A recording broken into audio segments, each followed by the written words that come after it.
Welcome to Dice with Death, where anyone could die with a roll of the dice. I'm your direct messenger, Oli Bateman, and joining me again for this week's performative Dungeons & Dragons podcast is Chatty Badger's Jamie Powis. Completely forgot to write a rhyme again. Of course you have. Of course you have. Freestyle. Of course you have. It's kind of my fault for sending it so late last night, but here we go. Here comes a freestyle, the best freestyle from Jamie Powis that you've ever heard. Can we come back? Okay, we're moving on. Right. Okay. I'm also joined by We Are Reach's Amy Mallett. I forgot to write my rhyme too. I'm joking. I'm joking. You'll know I'm too extra for that. Right, okay, ready? When I tried to tell him there was ooze in the bath, Erican thought I was having a laugh. He might be a man we couldn't possibly be hating, but I will be lowering my TripAdvisor rating. It's Zakaya. Oh, yes, because of course you saw that necrotic goo in the basin of your hotel suite bath last episode. I haven't. And someone ate all the biscuits. Since, Ollie. And someone ate all the biscuits, did you say? Oh yeah. Yes. Oh, I forgot about that. Yeah. Complimentary Well, biscuits that were mysteriously scoffed. If you're lowering your TripAdvisor review, I think that will only make Eric and Schmorgenhausen cry. Okay, right, I retract. I retract my rap. I apologise. I retract my rap. I'm, of course, also joined by WhatCulture.com's Adam Wilbourne. I'm Titus, and I'm loyal, not fickle. One thing I love is a bloody good tickle. Don't go too far, though. That's your warning. No jokes today, as Titus is in mourning. For the biscuits, like. Yeah, mourning because there are no more hotel room biscuits.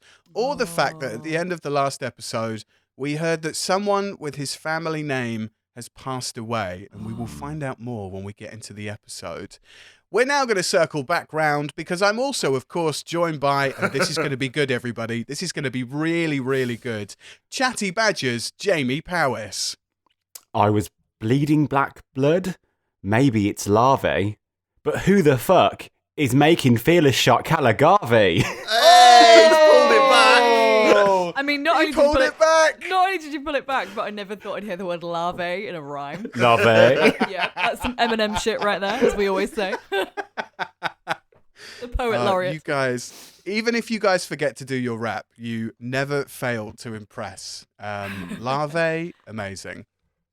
Is everybody ready to continue the adventure? Yes. Yeah, bring it on. Physically, yes. Emotionally, probably not, but let's get on with it. Previously on Dice with Death, Gunderson holstered his pistol and gave up on fighting the gang, knowing he'd lost the race. Aark cast Spare the Dying on Zakaya to stabilise her and shook her lifeless body gently to ring the teeny tiny bell within her satchel. Erican appeared in a puff of smoke and had a tickle fight with Titus, while Aark began to suspect something far more necrotic was happening within his body and mind. Zakaya awoke from her unconscious state once Aark had sternly asked Erican to stop the tickle fight and heal Zakaya with his mini fridge of healing potions. On inspecting the scene, Zakaya knew something was up with Aark as he removed himself from the group and stepped away from anyone that tried to come near him. The gang pleaded with Aark to tell them what was going on, but Aark stood steadfast in his silence as the snow and wind swept around them on the desolate ice-cold mountainside. Erican interrupted the silence, snapped his fingers, and took everyone back to the hotel bar, where the gang was joined by Trevor and the amateur snowballing team, who joined in the fun of drinking blackberry mead from Shoey's, while Aark silently made his getaway from the party. Zakaya and Titus went looking for Aark shortly after and found black goo in the base of the shower in their hotel suite, along with a mysteriously short supply of hotel room biscuits. Zakaya and Titus watched as the black goo eroded through the base of the shower before going to find Erican after a slide down a spiral staircase banister. Erican arrived at the hotel room with Zach and Titus to see no black goo in the base of the shower. Zakaya confessed her now paralysing fear of going to sleep at the thought of mind shadows attacking her and her friends again, so Erican promised to make her, Titus and Aark, when they found him, as comfortable as possible in his establishment. While Aark was nesting in the hotel roof rafters, cursing the mind shadows and plotting his revenge while tempo erupted thunderous storms in his head, Zach and Titus enjoyed a kind of slumber party in the hotel bar. Aark awoke unscathed, now no longer suffering from any necrotic ailments, and headed down to the bar to join the party once more and grab a drink from Trevor, who mentioned in passing that he was a man who could acquire anything at a request. After some quiet words between stepdaughter and stepfather, Aark offered to teach Zakaya the way of protection using a shield he gifted her from his Aarakocran heritage, and to give Titus some lessons in long-ranged attacks with a sniper rifle. The gang headed to a snowy, secluded area on a beautifully starry night, drank some beers and bonded, practicing their new defensive and offensive tactics. Zakaya left to go to bed, while Titus pulled Aark aside to try and discover what was really going on. Aark then asked Titus for a promise to save Aark's family no matter the cost, including saving Aark's family from himself. Titus remarked that they'd crossed that bridge when they came to it, and reminded Aark that he was not alone in this journey. Titus left for bed while Aark stared at the night sky, proclaiming to a loved one, "I really miss you. You always know what to do," before heading to bed. The gang awoke to a sizable buffet cooked by Eric and Schmorgenhausen, who couldn't stop his tears as he realised this might be the last time he'd see the gang. Trevor then turned on the TVs in the bar, just as a breaking news story broke about the death of Macon Fearless Shot Calagavi. And that's where we are now. The correspondent continues with the breaking news story. Sad news today as the former Galactic Tag Team Wrestling Champion Macon Fearless Shot Calagavi has passed away at the age of 57. He died at his home in the capital city of Tundra on the planet of Olay, surrounded by friends and family. Macon and Nakin Calagavi were the undisputed tag team champions of the GWF in the sport's heyday. Tributes have been pouring in from all over the galaxy in respect. A ceremony is expected to take place in 2 weeks' time. The Calagavi family issued a statement asking for their privacy to be respected while they mourn the loss of their champion. You're all staring at the TVs in the bar. Everyone in this bar is staring at the TVs. They know that Titus is in the room. They know that that person who's on the TV and that family is related to Titus. And you kind of feel a somber feeling come across the room. Oh, it's got the same name as you, Titus. Zach, can you pass me some more bacon? Yeah, absolutely. Do you want a sickle fight? Yeah, please. Oh, I'll take my shoes off.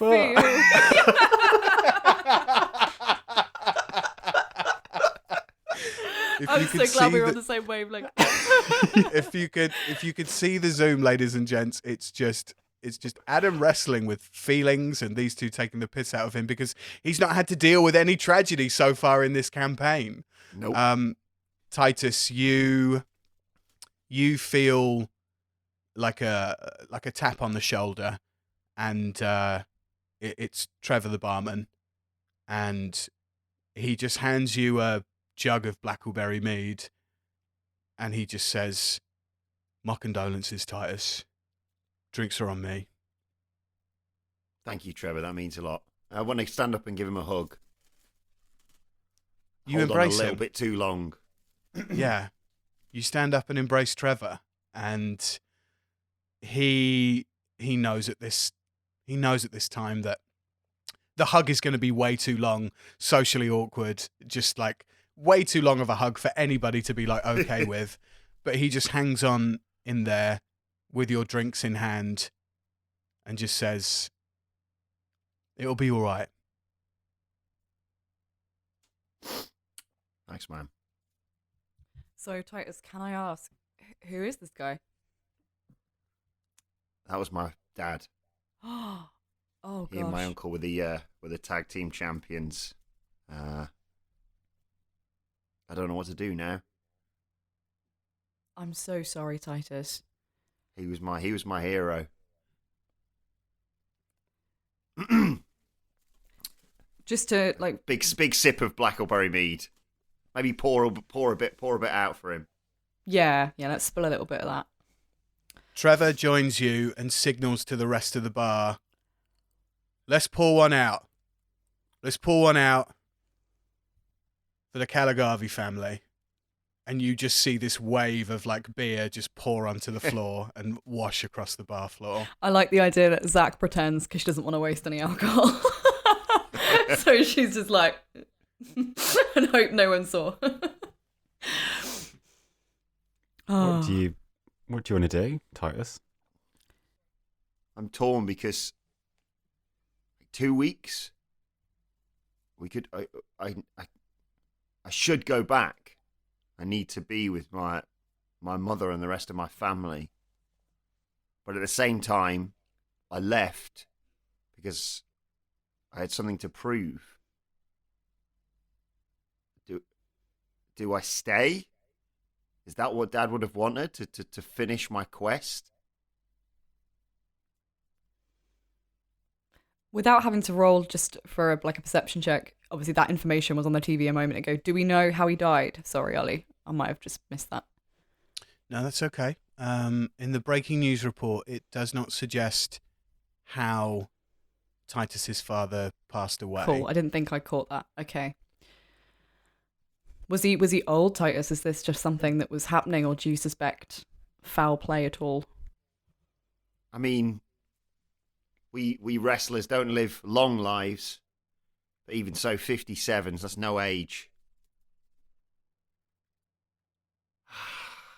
You see the breaking news report kind of continue. It's essentially like, and I know everybody on this podcast will know what I'm talking about, but for everybody who's not worked in radio before, the obit procedure, where a member of, say, the royal family or an incredibly well-loved celebrity passes away, all the coverage on TV, on radio, anything that's broadcast just switches to coverage of this passing, of this death.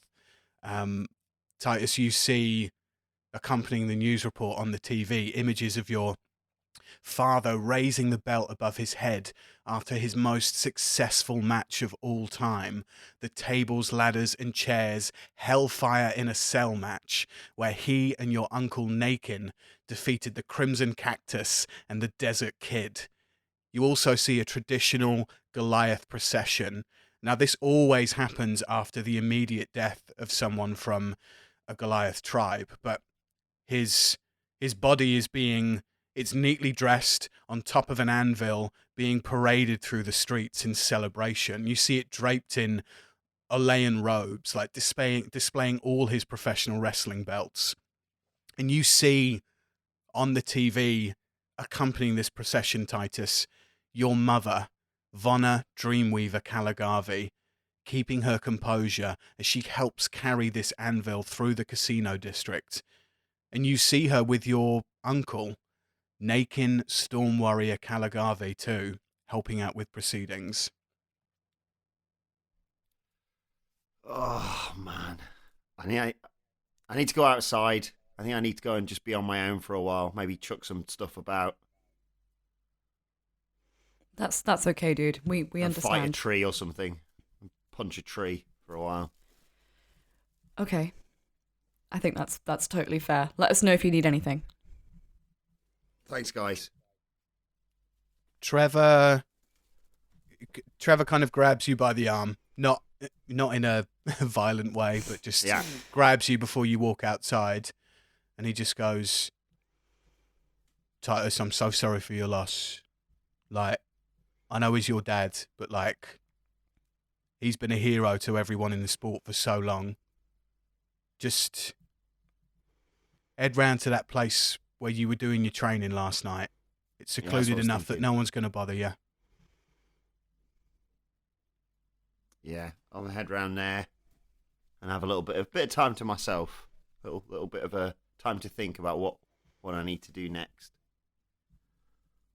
Is Erican about?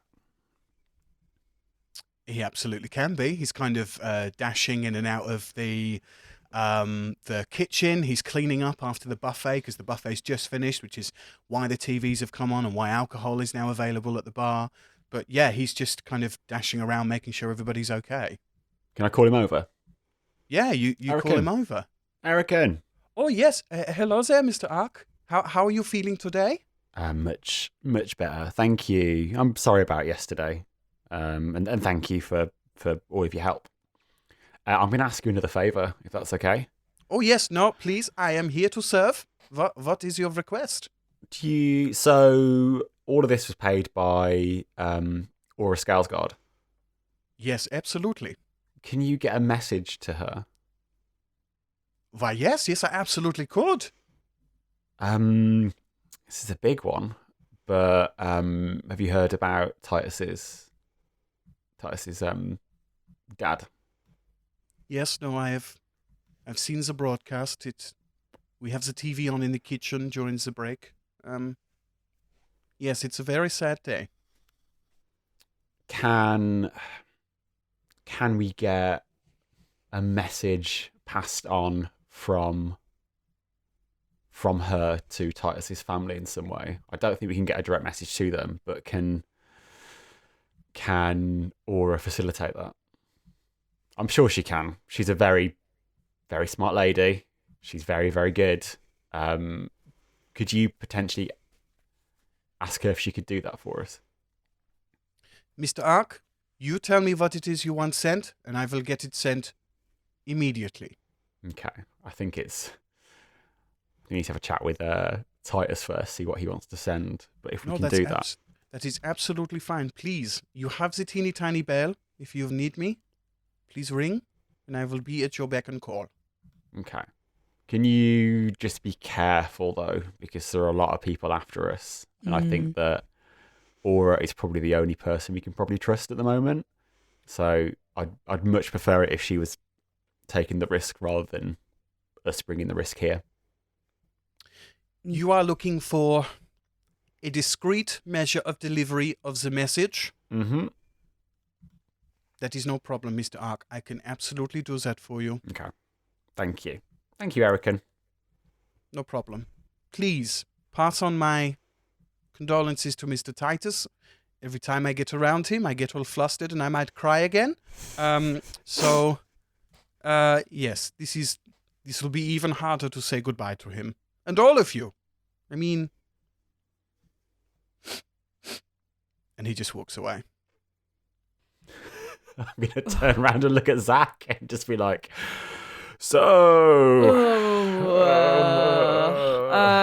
Gunderson, let's start somewhere. First of all, actually, how are you? How are you feeling? I'm fine. I haven't told Aark about the ooze sitch, have I?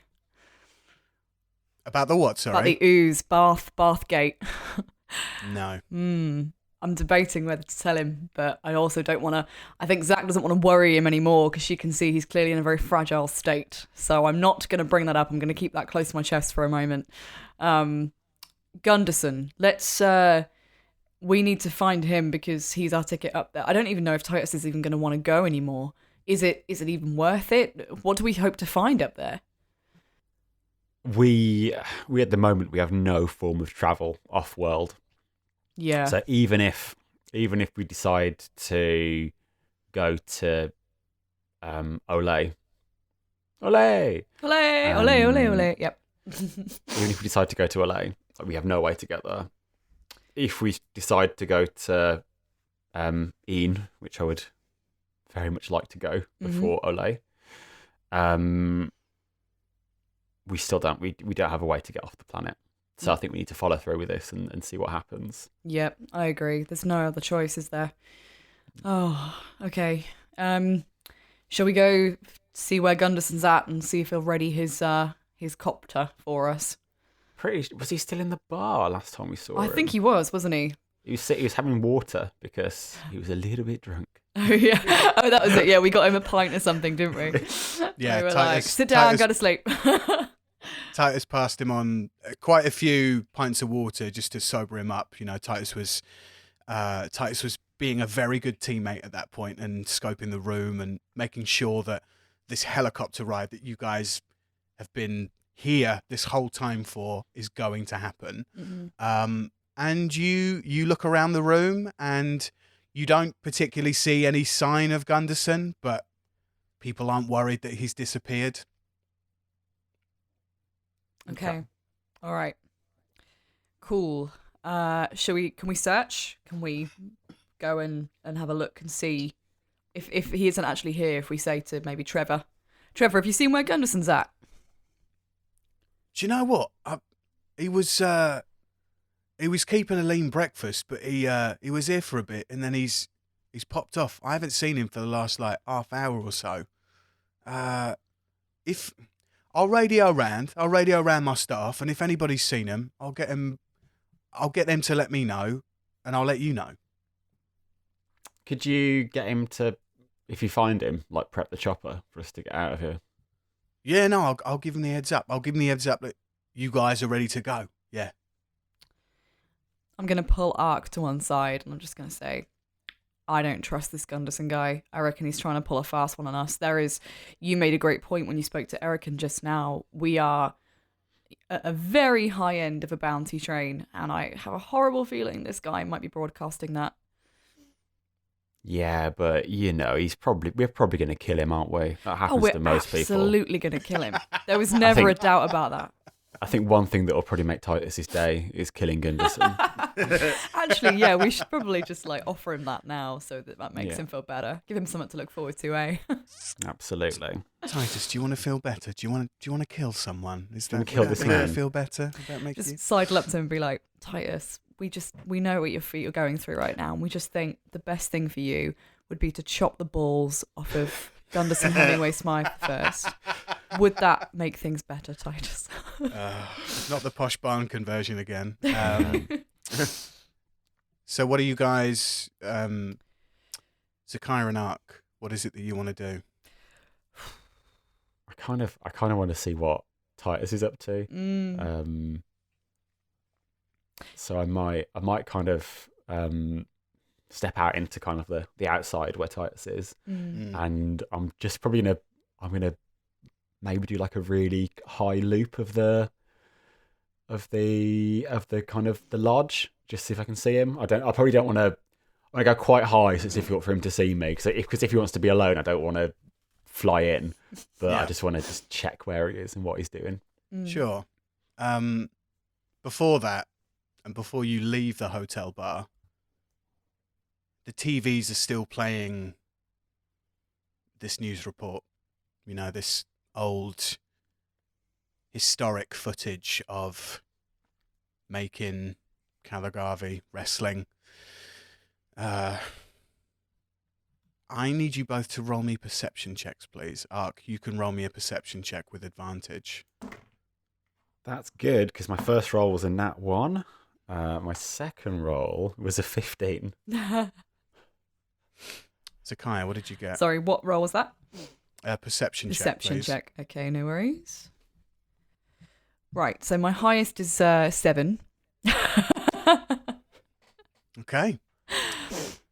Aark, with a 15 and having experienced what you've experienced over the last couple of days, you look towards the footage being shown on the breaking news report of the procession parading, making Caligari through the streets of Olay, through the casino district.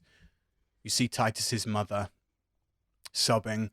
You see the Caligari family mourning, and you see crowds and cheers of people, just all cheering the Caligari family. And even with a 15, you look towards naked storm warrior Caligari, and you see scarred across his forearm the remnants of an inky black scar. Fuck. Okay. Oh, all right. So I don't see that, do I? Just Aark. Just Aark. I did a bad perception. Okay. Aark is gonna play it cool. He's gonna what was it? Moonwalk out of there. Yeah. Nat 20 moonwalk, please. Let's go. actually rolled a 17, so I'm just going to be Ooh. like, oh, it's really sad, and just start to moonwalk out of the building. Erican's like, oh, Mr. Aark, not the floors. He's scratching his talons. Okay. Yeah, I'm not gonna tell Zach that. Okay. Yes, I know Zach is terrified. I probably am gonna tell Titus that. Okay. But I might tell Zach if she's in a better mood. I know she didn't get much sleep last night because she was scared of falling asleep. So there we go. Okay. Okay. So, Aark and Zakaya, are you both heading outside? I'm actually gonna sit in the bar area and keep an eye on the TVs and see if Gunderson turns up. I'm also gonna ask Trevor if he's got any like sort of small tools, any like little workshop tools or anything hanging around back there. What's that, Zach? You want tools? Yeah, just like if you got any sort of loose nails, any maybe like a little screwdriver or a hammer or anything like that. Yeah, I mean, yeah, hold on. And he goes out the back where the Blackberry Mead line pumps are, kind of fishes around, and you just hear him from like the back say, anything like proper specific? Like, I know you said nails and a screwdriver, but like anything that's like really specific, or just any kind of tools? Just a little toolkit, anything like that, maintenance shed kind of stuff that might be in the back there. Okay, all right. And you hear the rattling of a toolbox fishing through some loose like line tools that he uses to clean the lines and repair things. And yeah, he brings you out. He brings you out kind of like a selection. It's like 3 things. He brings you a screwdriver, like a little wrench, and some pliers. And he just says, "Will that do?" Maybe. We'll see. So I'll take what he's given me, and I'll just go and sort of like find a quiet little corner near the TV so I can keep an eye on the broadcast. And I'm going to take the shield that Aark gave me, sort of his family shield that he gave me during the training, and I'm going to take the little wooden sign that he made me, the gnome sign, and just like basically pop it on the underside of the shield. So like screw it in so that it's safe and it stays with Aark because he made me the sign. Okay. Do I have to Roll roll me anything? I was going to say roll me a sleight of hand check. Okay, that's a good one. I'm going to give you advantage on this, so roll me a sleight of hand check with advantage. Nat 20 straight away. Oh. There you go. The gods have spoken. Oh my god. My second would have been a 6. So Okay, amazing. Thank amazing. God. So this perfectly, like almost perfectly crafted sign that Aark gave you in the forest is now adorned on the back of this shield. This Aarakocran clan shield that, you know, is given to an Aarakocran when they become a man, come of age. And yeah, it sits on the back just between, like you've put it through the leather straps that you would put your arm through, but it's so well sealed and made into this shield that it looks like you've spent enough time doing this now. It looks like it was part of the shield to begin with. So you have your family sign perfectly adorned on the back of this shield. Zakaya, you're staying and keeping an eye out for Gunderson while kind of watching the broadcast at the same time. Aark, we're gonna cut over to you. You've moonwalked out of there. You're up in the sky. You're surveying the area. You're looking for Titus, correct? Yeah. Okay. I spot him. Titus, did you go to that secluded area? Yes, I took my time, slowly walked round, held it together, I like to think, until I knew I was alone, and then had one of those rage cries. Maybe I've bloodied my knuckles punching a tree that I knew was big enough that it could take it, and sort of slumped down next to it. But I'd like to think it was a sort of, this isn't going to be one of those things that I'm moping about for days for. It was just a very intense sort of 10 minutes on my own. And I'm still slumped against it because I don't know anyone's watching me basically, but I've got my head sort of leant against the tree. And I think I'm talking to him, and I'm saying, what do you want me to do? You always supported me in everything that I did. You're my hero. I went on this quest, not just to prove things to Zalu, but to prove things to you, that I'm worthy of being your son. Do I give it all up now? Or do I finish what I started? Titus, I think this is the first roll. Maybe it's not, but I want you to roll a religion check right now. I just saw that and I thought, yeah, I've definitely not rolled one of these before.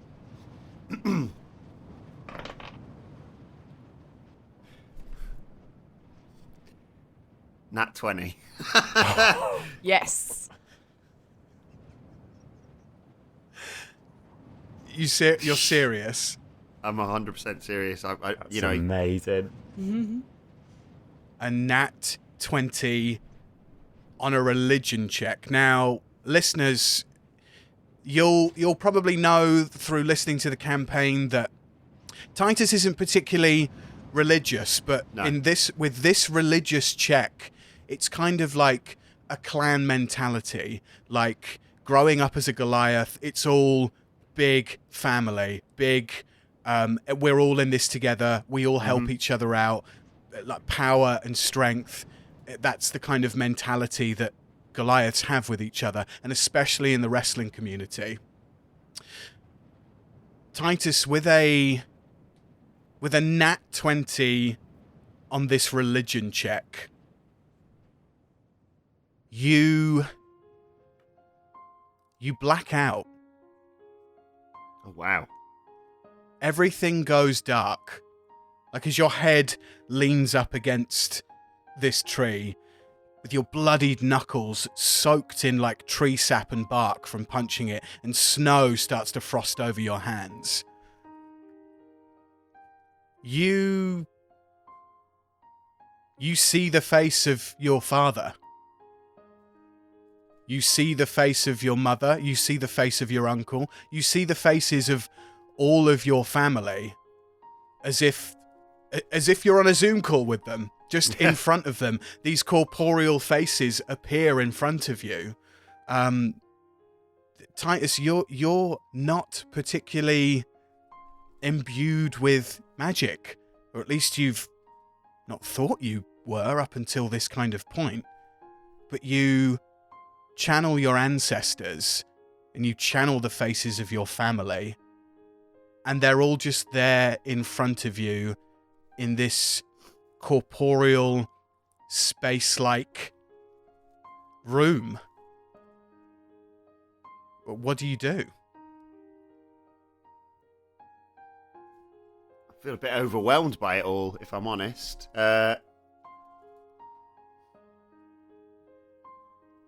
You think you've punched this tree so hard that you've entered a parallel universe.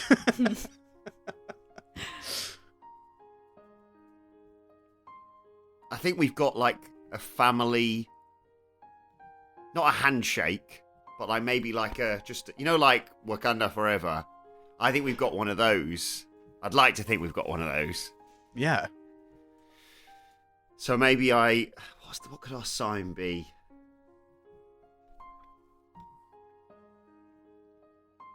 I think bearing in mind that your family crest is an iron.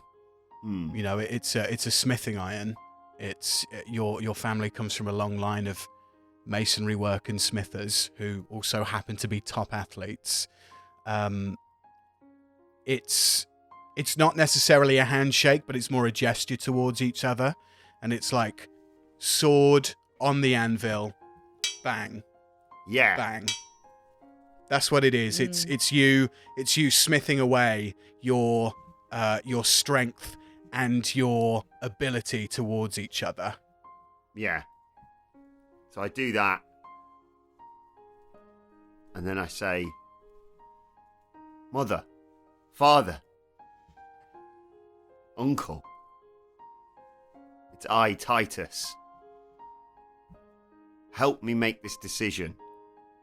Do I abandon this quest?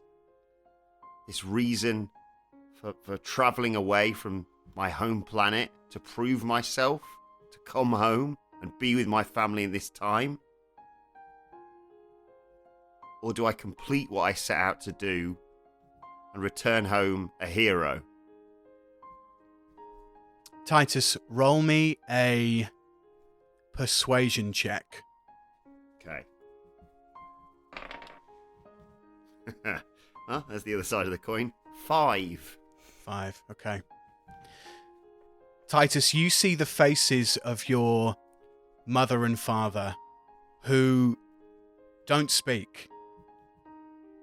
They merge together in this corporeal smoke, and a window, a portal, as if it were, kind of opens up and shows you a path of which you can go down.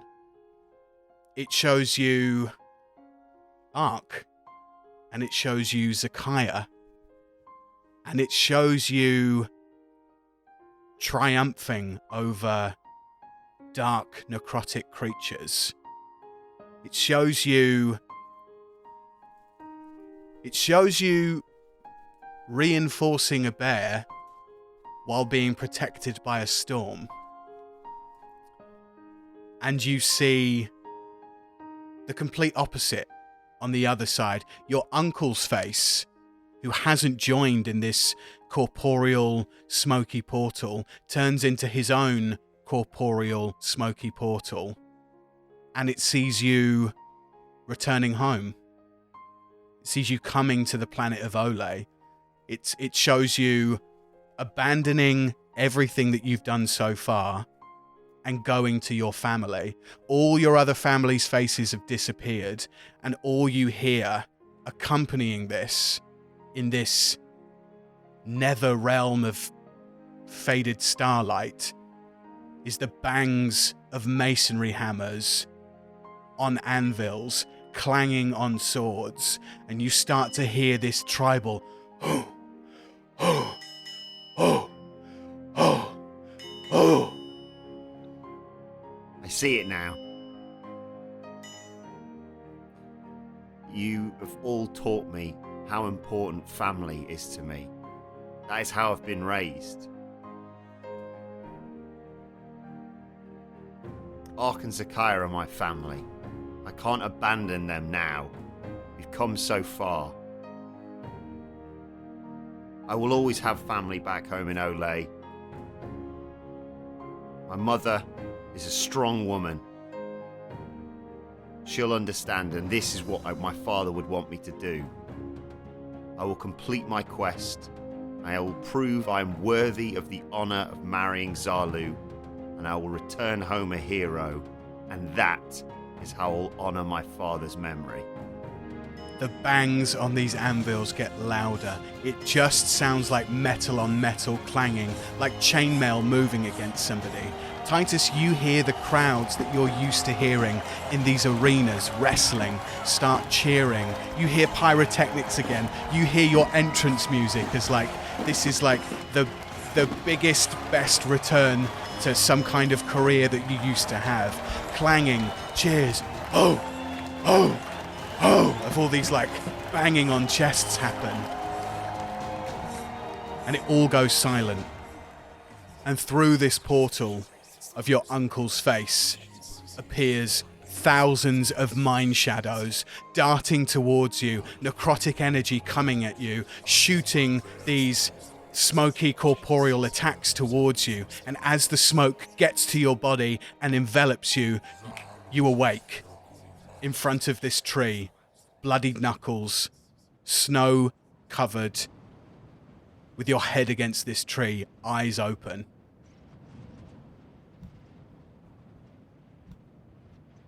Whew, that was a bit epic, wasn't it? I think I bury my... Is it snow about? Yeah. I'm going to bury my face in the snow to sort of make sure I'm back in the room, basically, and bury my knuckles in there to cool them off. You feel the pain of the cold snow on your knuckles, your bloodied knuckles. You feel the the Tango Blast-like sensation that you had on your face from the extreme downhill snowboarding race, you know you're back in the real world. I need to talk to the guys about this. I think I need to head back to the bar. I need to tell them what's happened because I don't understand it. Aark, you spot Titus lying in the snow. Can I land on the tree that he's up against? Top Yep. of that tree and look down. You do so. Has he just woken up? Yes. Titus. Aark, come down here. I need to tell you something. I fly down. So I think I had some sort of vision. I was asking what I should do, whether I should go back home and be with my family or complete this quest that we've been on. And I suddenly saw my father, my mother, my uncle in this surreal vision. And I told them, I have to finish what we started here. But then, you remember the mind shadows from the night before the race? Yeah. They came bursting out of this alternative vision that my uncle was showing me, where I was this wrestling legend, and there was the chanting of all the people of Olay, and then the mind shadows burst out, and it felt like they were about to envelop me before I woke up. What does it all mean? I have no idea what it means. But what I can tell you is that yesterday I thought that I was bleeding black necrotic mind shadow ink. Is that what we saw in the bath? Is that you? I guess so. Thanks for dropping me in there, Titus. And so we know that the mind shadows are mess with dreams and perspectives and perceptions. So this might be a mind shadow trick. It might be because I'm tired, but I could swear that I saw the black inky mind shadow marks on your uncle's body. What? So you're telling me like they did to you, they could have... What are you telling me here? I don't know. I'm just saying what I saw. What the hell? I can't lie. I don't know. It could be it could be a mind shadow trick. It could be because I didn't have the best night's sleep last night. It could be anything. We just don't know. What the hell do we do now? We're meant to be going to Eam? Or do we go to Olay? Do we... Where the hell's Gunderson? Titus, I'm not the best person to ask. Because you know where I want to go. You know where I'm going to go. You're right. Let's leave it to Zach. Where is she? But should we start walking back in? I'm going to fire up a cure wounds to like heal up your hands. As we walk, and I'm going to say, can I ask you to leave a scar to remind me on one of my hands, please? Can I do that? Ooh, that's cool. That's really cool, guys. I will heal around a scar. In the shape of an M. Like a Sort of got an M already, if you look. Sort of weird. Ooh. Hold your hands. campaign into real life. Love yeah. it. Am I Titus? Life imitating Am I us. 7.5 foot tall? Wait a second. Can I just like put my hands around it and just weave it with like radiant energy, just to kind of, I'd say burn in, but radiant energy isn't hot, but kind of like create this kind of M in the skin around the kind of palm. I think in this moment that the radiant energy can be hot. Okay, thank you. you gently and ever so lovingly brand Titus with a M on his palm that when you heal him, stays there. And as we walk, so we're going to walk back into the lodge, aren't we? And I'm just going to say to Titus, like, you know, we have... It's only been like... Has it been 5 days now? 6 days? Yeah, this is the other thing I was thinking, is why not both? Yeah, you've got 2 weeks. We've already, like, you know, we've blown up a couple of bases. We've blown up a fuel station. You know, we've done a fair bit of destruction. So I think we've liberated a town. We've, you know, destroyed some mines. We've done a fair. I've died. Yeah, a fair bit in. It's been a 6 busy days. old few days. Yeah. Packed a lot in, haven't we, to this first trip? It's another 40 episodes. So there you go. So what you're telling me is we don't go to the Winchester, have a nice cold pie and wait for all this to blow over. We're going to finish this and be back in time for breakfast and a funeral. Yeah, we fuck up a few mine shadows. I'll offer my hand to, like, do you know the... What's it from? What's that Predator. from? Is it from... Predator handshake, Predator, yeah, I was isn't going it? to say. I want to offer him the Predator handshake, but my hand's all bloodied. So you're like, Oh. yep, okay. We get a wet wipe. Yeah. 100% we'll do that. You give a bloodied kind of handshake, some kind of mutual respect between you both, an understanding of what's going on, and yeah, Aark, in a very fatherly-like way, cleans up after the bloodied handshake. But yeah, Titus, you now have this M branded into the palm of your hand. As it healed, you feel the ache and the pain of mourning, like travel through your body. What I'd like to do is, you know when you ever see blokey blokes have a bit of an emotional moment, like when they ask for the other one to be the best man, or haven't seen them for a while, or have to say a goodbye because, I don't know, one of them's going far, far away, and then they do it, and then they have to go the old... Anyway, so we have that, and then I go... and then, like, punch him in the arm needlessly and go, right, where's that posh twat gone? Stop rubbing his arm. Ow. Yeah.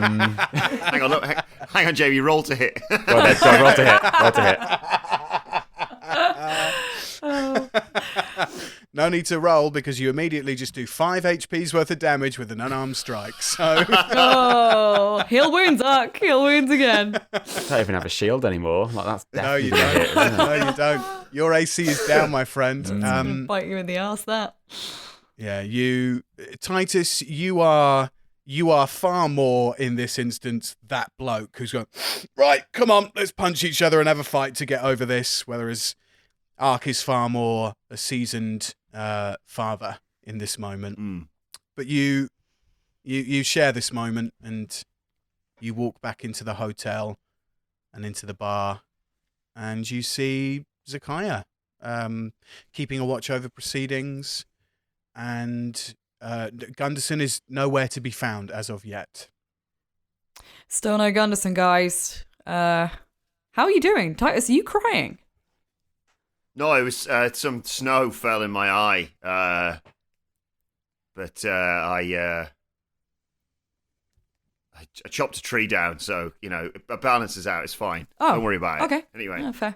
where's that Gunderson twat at? That's all I care about. Where's the twat at? Okay, well, good question. No idea. Aark is being a bit more optimistic, but I am convinced he's screwed us over and gone off with the helicopter. Should we search? Should we start a more detailed search of the hotel at all? What do you think? Do we want to search? Because I can search pretty quick. Ooh, has anyone got anything of his here at all? Like, did he leave anything behind? There doesn't look to be any remnants of him in the bar. Damn, I was hoping I could, do a wild-shaped sniffer dog and What about his glass? cadaver dog him What about down. his glass? Has he left any lip marks on the glass? Yeah. Yeah, I mean, he's got pint glasses that have been around with his saliva and DNA on them. Oh, yeah, go on. Zach, lick this and tell us where he is. Zach, you've not wild shaped yet. No, I know. Don't worry. I was just doing that. I might have something. I might have something in my repertoire that I stocked, not for this, but could work. Okay, well, it's up to you. I'm more than happy to shapeshift into a bloodhound and see if I can sniff him out. I kind of want to see it. Okay. The rule of cool. Okay, cool. So in that case, I will use wild shape, Ollie, and I magically assume the shape of beast that I've seen before.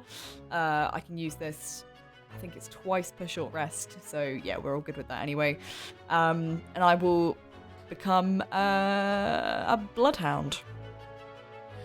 Everybody in the bar sees Zakaya just like Clark Kent getting changed into his Superman outfit in a telephone box, spin around and whirl. You see her body completely anamorph and transform. You see your prosthetic arm turn into a prosthetic front paw and leg of a bloodhound with the long ears appear, and you just start slobbering and sniffing up against this pint glass, which has got the saliva of Gunderson left on it as remnants. Okay. Can I just scratch under Zakaya's chin and call her a good girl? You do. You scratch under Zakaya's chin. Zakaya, how do you react to a scratch under the chin? I'll say, thank you. Because you can talk, can't you? Yeah. You can talk, it was. She can talk. She didn't need to talk like that, but she can talk. I mean, I obviously hear that and go, well, can you say sausages? Sausages. Hello? Wolves. Sausages. Wolves. Shaggy. Hello, Reggie. Erica, we need a sandwich as big as me. Start. I never thought I'd get to do a Scooby-Doo impression on this campaign. That was great fun. Zakaya, roll me a investigation check with advantage, please. Absolutely. Okay, that first one wasn't great. I was still reeling from being called a good girl, apparently. Oh, I mean, that's not ideal, I'll be honest. That's a 12. That's a 12. You get a scent. Okay.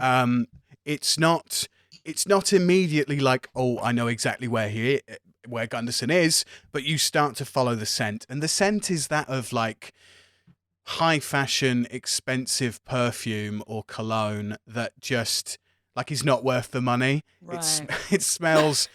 It's expensive, but it smells awful. Like it's one of those things where you go, oh, really? You chose that from the you chose that at the airport in duty free? Okay, fine. But you get this scent, and you start immediately without anybody following you, but you immediately just dart out of the hotel bar. I'm thinking like the last bit in not Beauty and the Beast, Lady and the Tramp, where his nose just goes straight to the ground, and he's like goes along like a little Hoover. You are sniffing, you are finding this scent of Gunderson Hemingworth Smythe, and yeah, you head out of the bar and you start to head up the stairs. Aark and Titus, what are you doing? I guess you follow. Just stand there like, in shock of that horrible transformation where all her bones like broke and she like transformed in the middle of a pub. Was it American Werewolf in London or whatever? Yeah. Horrible scene. Yeah. And all the skin stretches. You know how bloodhounds are like bleh. Just throwing up in a corner. Yeah, Zakaya, in your transformation, you look like one of those Salvador Dali melting clock paintings, just like... I swear the first time we did this, it was so much cooler. Am I just getting lazy at it? No, this is a really cool transformation, guys. But no, your white kind of dreadlocks and braids are like flowing behind you as you start running. Your prosthetic leg is like... paw is tapping on the wooden floor of this chalet as you head out and you head up the stairs. Aark and Titus, you follow. Yeah. It takes you a good like 10-15 minutes to really find where Gunderson is, but you come across to a door that leads to the outside, and it's kind of frosted, but you see through the door that it leads to the helipad of this hotel. Okay, I'm going to do the thing that the sniffer dogs do where they go and point. Like, point with my nose, point with my paw, like, point. You point through the door. Aark and Titus, she's pointing through the door. Can I open the door for her?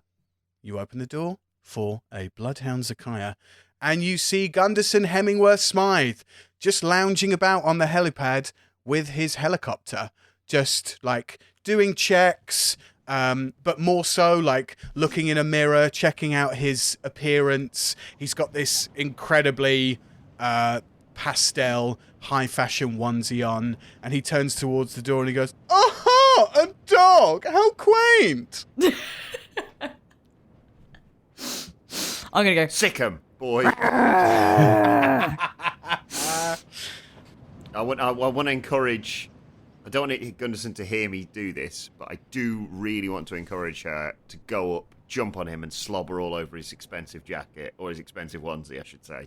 I will do exactly that. I think Titus and me were on the same page Like here. you know when you really wind a dog up, like, should we go outside? Should we go outside? Go on, what's this? What's this? What's this? And then just let him go. Yep. Who's that? Hey, is that? Who's that? Who's it? Who's it?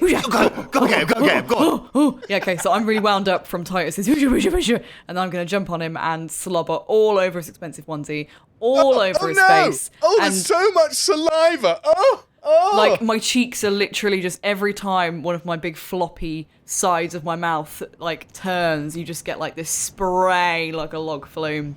It is the sloppiest. Willy Wonka-esque, I want to do the whole, oh no, stop, please. Stop it. Yeah. No, come back. Bad girl. So you slobber all over Gunderson. He's like, "Oh no, get off me, you beast! No!" And he looks and sees. Does Zack only have 3 legs as a dog then? No, I've got a prosthetic one. So the two things I always keep in beast form are my white dreadlocks. Okay, right. White dreadlocks and the prosthetic leg. So I've got one prosthetic paw on one side, which is kind of creaking a little bit as I walk because it's wooden. And then, the white dreads down the back of my my bloodhound mane kind of thing. So that's the only thing you can see. Fair enough. Just for the listeners, just admin this. I'm not even sure if we need to air this as part of the podcast, but how did you lose that paw again? You know, in dog form. Yeah, how did you lose the paw? Yeah. I hope that clears it up. Son of a bitch. That's strange. That's strange. I could understand you a second ago, and now I can't. That's But you slobber all over Gunderson Hemingworth Smythe. He looks towards the door and sees Aark and Titus standing in the doorway. And he goes, Where's that girl you were with? Where is she?" I want his hair to be literally stuck to his forehead with slobber. Like Titus's leaf that you put on my head from his pants. Yeah, fully stuck, fully like slicked back. Like he had like matte clay in his hair, but it now looks like he's got like that awful gel you used to get from a spa. Like just proper wet, solid look like back. Yeah, all slicked and horrible. And he like pushes you off of him a little bit, Zakaya, and he's like, "Oh, I'm so wet. This is not normal." Oh. But he looks towards Aark and Titus, and he goes, "Oh, so you're here then? I guess you're here for the helicopter ride." Yep, let's get to the top of the mountain. Let's go for it. Right, okay, yeah, top of the mountain, okay, yeah. You realise we can only, like, fly around it, yeah? Like, there's that perpetual storm, like, you know. I can take you around for, like, a sightseeing, but, I mean, there's no chance I could land you there. You can go into the storm, though, a bit, can't you? I mean, I am a skilled pilot, I guess. I could take you... I could get as close as I can. Okay, you could get pretty close though, right? You could get like a celebrity like you, like extreme athlete. You can get pretty fucking close, can't you? I hear they have lots of cameras and stuff. You know, you'll probably make the news if you flew that cool into a big old storm like that. I love how Saxon and dog. Yeah, I know. I was gonna go. I was gonna do it in dog, and then I was like, I'm having way too much fun being a dog, but at the same time, my throat's killing me. Last time I checked, Gunderson, you were Gunderson Hemingway Smythe the third, not Gunderson Hemingway Smythe, the little bitch. I think that deserves a wow. Yeah. Oh, the bitch. Not even a pun, but yeah. Sorry, Zach. Calling being a bitch isn't a bad thing. Oh No. No. You're the good kind of bitch. This one's a little bitch. You're the good kind of bitch. I'm just gonna like. A little bit. There's the episode title sorted. The good kind of The bitch. good kind of bitch. The bitch. Yes. Yes. Would we get away with that? I don't know if I we feel like will. without context, it's a funny one. It's a Just great episode. call it the good kind, and we'll be fine. There we go. Yeah. Everybody go ahead and roll a collective persuasion check, please, against Gunderson Hemingworth Smythe. Ooh. Aark. That is a 4. Zakaya. 16. Titus. An unnatural 20. Hey. Oh, nice. Nice. I knew that line would work. Yeah, it makes total sense as well. The athlete on the helipad trying to jeer up another athlete to egg him on to do, and you kind of hear Gunderson go, "Oh no, yeah, no, I am that good a pilot. I could get you so close, like super close, like really, really, really close. Yeah, you don't need to like doubt in my abilities as a pilot. I'm the best around." Guys, I think I am actually Titus, because as we're talking about this, it started snowing again where I am. Oh wow. It's bright sunshine here. It's so weird, isn't it? Storm Arwen just came and left destruction. Mm-hmm. Is it Arwen or Airwin? Am I saying it wrong? Yeah, I think you're right. No, I think you got I it. think it's Arwen. Yeah, Yeah. Have you heard about around me, the storm has blown the roof off a cheese factory? That's it. Yeah, Sorry. This is set up to a joke. yeah, there's debris everywhere. Hey! Wow. I do not deserve a wow for that. That's Broken a broken, you string. really- broken That's a string. broken don't. string. You really don't, especially when you sent that to me a day ago. Do you know what? Fuck it. I edit it. I'm getting a laugh track for it. I mean, I thought that was Standing ovation. Really, yeah. All the cheers that you heard in Titus's little like vision just then, you put But louder. back in for you. But louder. So much louder. You double them up. Raucous. It sounds like a stadium is applauding you. You sound like you're like a Lee Evans show. I'm just going to crossfade it now while you're taking the piss out of me. Just getting louder and louder and louder. Gunderson feels egged on. You have absolutely persuaded him. He was going to do this for you guys anyway because you won the bet of the downhill snowboarding race anyway. But he starts his helicopter up, and the blade starts spinning. Snow starts kicking up, and he turns to you all and says, "Well, then, are you all ready to go now? Because I kind of just want to go now and get this over and done with." I'm just gonna say, don't be a pussy. Please transform into a cat as you do that. I hate pussies. I'm then gonna. Please don't. That's going to be a soundboard gonna be a somewhere, sound isn't clip, it? innit? Jeez. Yeah, absolutely. Wow. That's gonna get clipped. This will be my ringtone for next few weeks. Oh, it's Amy calling. I'm thinking that's really made me laugh. I'm gonna transform back into Zach for the journey naturally. Okay. You come out of Bloodhound Gang form. You come out, you and me, baby, ain't nothing but Mammals, the good mammals. kind and the bad touch. There's a Yeah. episode title. You come out of being a bloodhound. The blade starts spinning, and Gunderson gets in and says, "Well, come on then, God, hop in, let's go." Shotgun. Yes. I call shotgun. Titus calls shotgun. Cool. Gets in the front of the helicopter. This helicopter itself doesn't have sliding doors on the side. It's one of those sports helicopters. So it's Ooh, just sporty. you sit in the thing. You strap yourself in. Should I mention that I army crawl to the helicopter because being 7.5 foot tall and helicopter blades don't really mix? Yeah, okay. You duck down, crawl along the floor prone, and get up into the helicopter. Before we go, can I ring a teeny tiny bell to say goodbye to Erican? Oh, yes, of course. You ring a teeny tiny bell. But even before you finished ringing the teeny tiny bell, Erican Schmorgenhausen appears through the door. Like, in like rom-coms where you slam a door open and the string music starts swelling, like, and you just see Erican appear and just slow-mo start running towards you all as the blades of this helicopter spin round, kick up all the snow and ice and snow dust as it is. And even though he's so tiny as a little genie gnome, he runs, dives at the helicopter and dives into like the back to grab Aark, to grab Zakaya and like get an arm around Titus. And he kind of expels, "I said I wouldn't cry, but we all know I'm full of shit, so here comes the tears again." Just starts crying while hugging you all. As a reaction, can I throw him into the blades? What?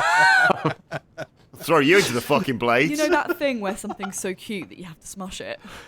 I think it's that. Is it like that thing where, does anyone else get this, where you're holding a baby and something in your brain goes, drop it, see what happens? Yeah.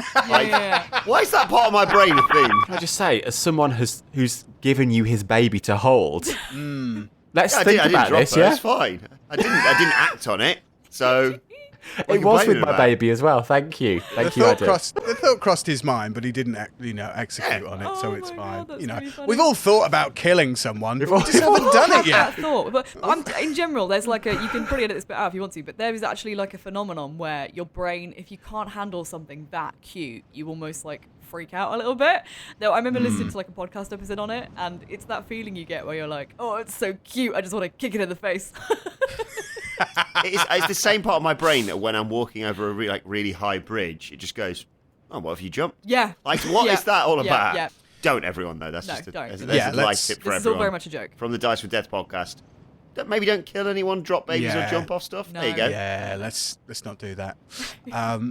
Erican composes himself, has a big old hug with all of you, and he snaps his fingers, and in a puff of fabulous high-fashion smoke, adorns you all with high-fashion skiing onesies.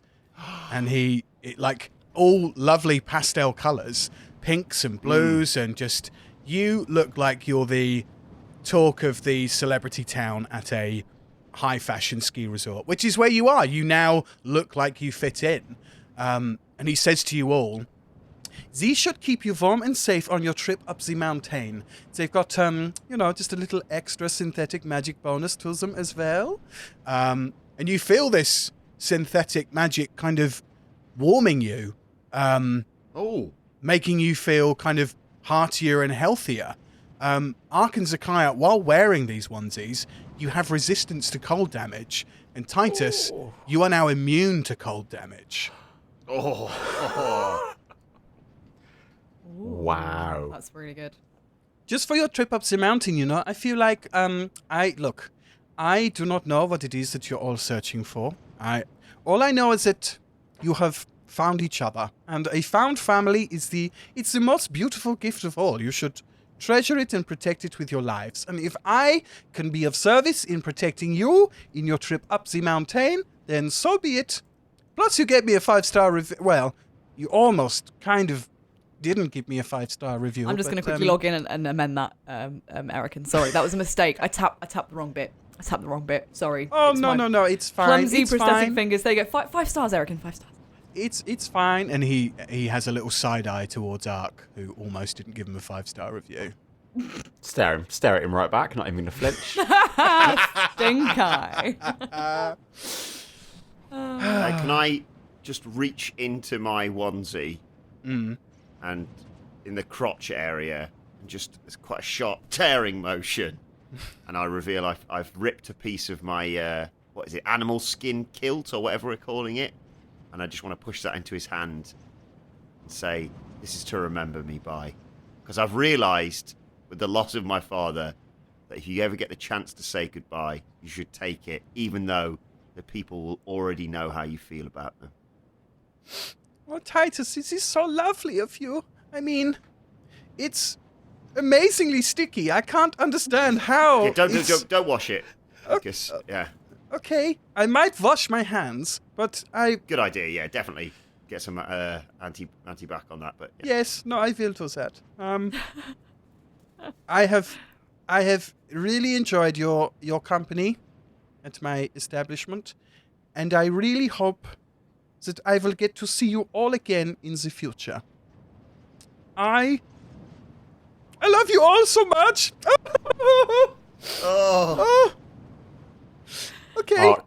Aark puts his hand out and slams the top of the helicopter, going like, let's go, everyone. Yeah, we're going to be here all Come on. day. It's a good job he did that, because I was this close to getting Aark to carve an E into my other palm, so it's a good idea to just wrap this up. Fare thee well, Aark. Aark. Yeah, Aark, you bang on the top of the helicopter. Gunderson knows that you want to take off, so the helicopter starts to rise, starts to go into the air. Can I lean out the window and say, Erican, this isn't goodbye, this is great bye.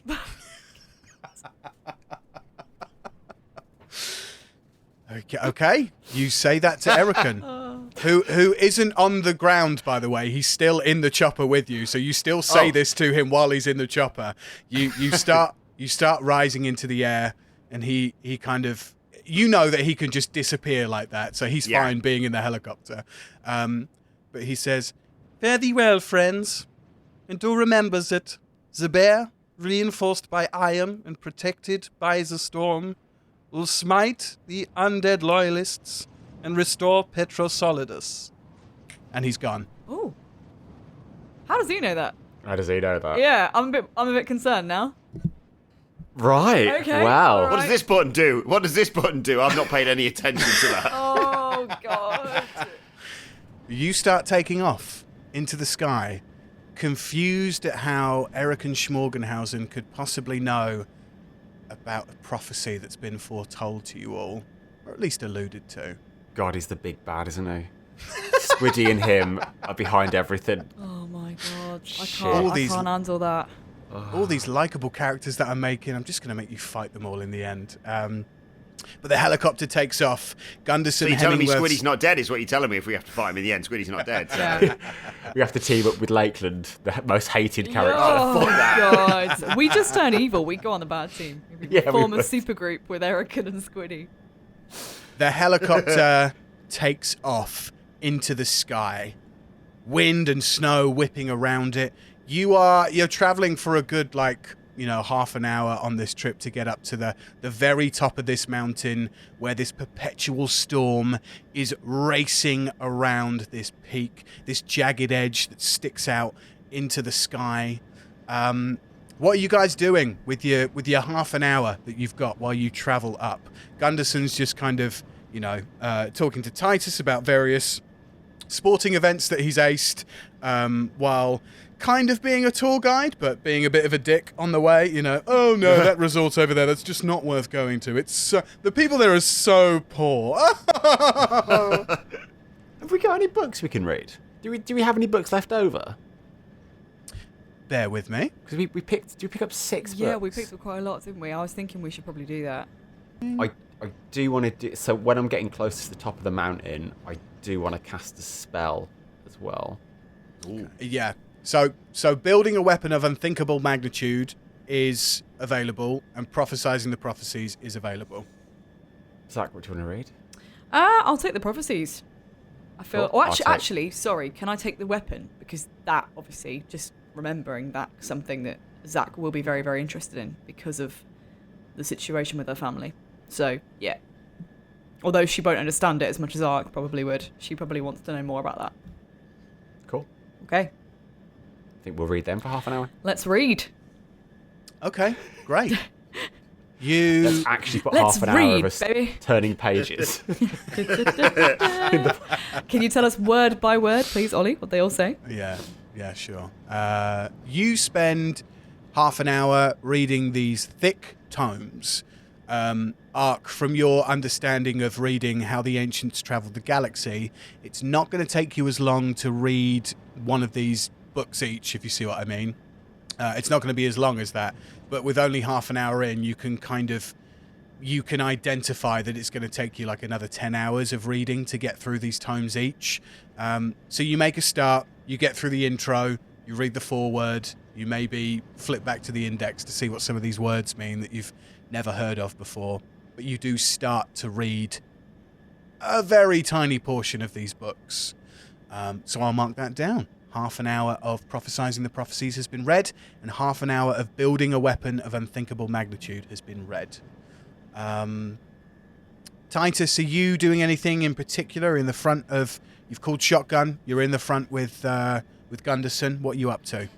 I think I'm just asking him, about his exploits on mountains such as this, and and enjoying the view more so. I think I'm being a bit indulgent, thinking how far someone from my family's come. I think it's one of those moments where I'm maybe not talking as much. He's talking at me more than me asking any questions, because I've had the big visceral moment earlier on, but it's still with me, and I'm questioning whether or not I've made the right decision. But I'm thinking about these bloody mind shadows. But trying to drink it all in. Basically, it's nice to have a bit of moment to yourself. Yeah, Gunderson is, like you said, just talking at you, regaling of sporting achievements, while you look out over this alpine resort, mountainous landmarks. You look at the beauty of the world around you on the planet of Azul, the blues, the greens, the whites of the snows, the crisp air in the sky, and you glance down at your palm more than you'd like to admit. And maybe you draw the M with your finger in your palm a couple of times as well, just to feel that connection, just to try and stay connected to your father, who sadly has passed on. And the wind starts to pick up even more, and you guys all start to feel the force of the perpetual storm at the top of this mountain. It's thick with white and snow, and it starts to kind of give the helicopter a little bit of turbulence. It's nothing that Gunderson can't deal with, but he is just steadfast in giving you guys a tour around the top of this mountain. Are we at the top? You can't see the top of the mountain. Like, you are where you think it needs to be through the perpetual storm. You're at kind of level with the top of the peak, but you're a good 250, 300 feet back from the actual peak of it, because this storm is so thick and with ice white snow just whistling around it. Can I cast a spell, please? What would you like to cast? Locate object. Ooh, go for it. So I've read a book about galactic gates and stuff like that, haven't I? You absolutely have. How many hours? How many hours have I spent in that book? 16 hours reading that book. Would you say I'm familiar with galactic gates? You have seen so many ancient diagrams of galactic gates and blueprints and theories about it that you, in your mind, know exactly what a galactic gate looks like. So, locate object. Describe or name an object that is familiar to you. You sense the direction of the object's location as long as the object is within 1,000 feet of you. If the object is in motion, you know the direction, its movement. The spell can locate a specific object known to you as long as you've seen it up close within 30 feet. A certain kind of apparel, jewelry, furniture, tool, or weapon. This spell can't locate an object with, if any thickness of lead blocks a direct path between you and the object. Okay. You cast Locate Object through this perpetual snowstorm into the peak of this mountain. You channel all of these images from your head that you've read in this book, this 16-hour book, this book that details how people used to travel, galactic gates, portals to and from different worlds, how people used to travel before, this is hundreds of years ago, but before the travel ban was put in place, before the military kind of took over. And you channel this single blueprint in your mind's eye, and you locate the object that you're looking for. So we've got a way to travel. Okay. Cool. Right. So, You found a galactic gate, or remnants of a galactic gate. Woo! can I ask Gunderson to get or can you just get a bit closer in that direction? What do you mean, like more towards the storm? Are you serious? If I veer this way ever so slightly, it could knock us off course and crash us. So you can't do it. Is that what you just, Well, you just can't do it? Well, no, I absolutely could do it. Yeah, no, I could. But this is a very expensive helicopter, and it would just be so much to order one and get it shipped on over, and I'd just be I'd be without a helicopter for 6 hours. You know how long that is for someone who has a helicopter to not have a helicopter? It sounds like you're being a pussy to me. Yeah, sorry, Zach. Can you not transform into? Sorry, Zach. I thought you transformed into another animal because all I could hear was chicken noises in the cockpit. Can we do the Arrested Development one where they have no idea what a chicken sounds like and they're all like,